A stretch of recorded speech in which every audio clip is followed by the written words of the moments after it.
I remember saying to priests in the United States that I thought the situation was worse there, and they insisted it was worse here in Australia.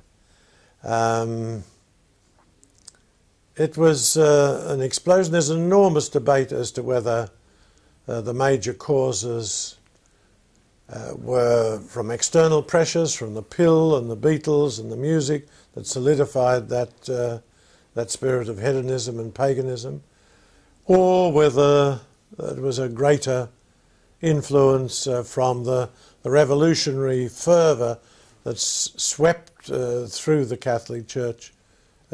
Wasn't officially sanctioned by the Second Vatican Council, but it followed. I mean, tens of thousands of priests left throughout the world. Vocations collapsed. It was an extraordinary rupture, and it's debated as whether it was a rupture when it happened, or whether it was the result of the evolution across some decades. These are big issues, but they nearly all played out here. One of my pet theories is that the Vatican II documents were so long. You look at the whole history of the Church, it was egregious by its length. Most conciliar statements were much more compact. The Vatican II documents were more like extended essays. And my own theory is that people perhaps actually read them or took the time to sit down and really work through them. And so they went on a lot of impulses, or they went on what was suggested in the popular press or in popular interpretation. I always wondered if that's part of it, do you think, that just the documents themselves were not read that carefully? Well, there's a basic tension in the documents between a push, what's sometimes called ressourcement, to go back to the fundamentals, Christ and the early times, and also then aggiornamento, bringing the church up to date. Now, Karl Barth, the great Protestant theologian, wrote to Pope Paul VI, and he said, bringing it up to date to what? What is your criterion? And these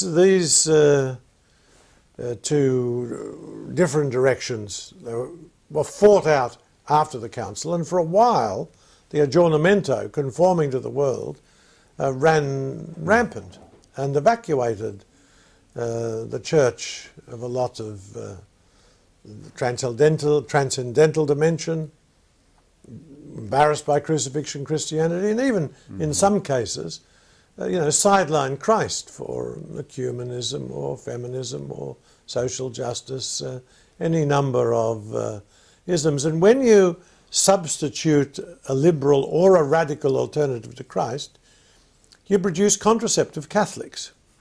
They might look okay on the surface, but they're quite unable to produce new life.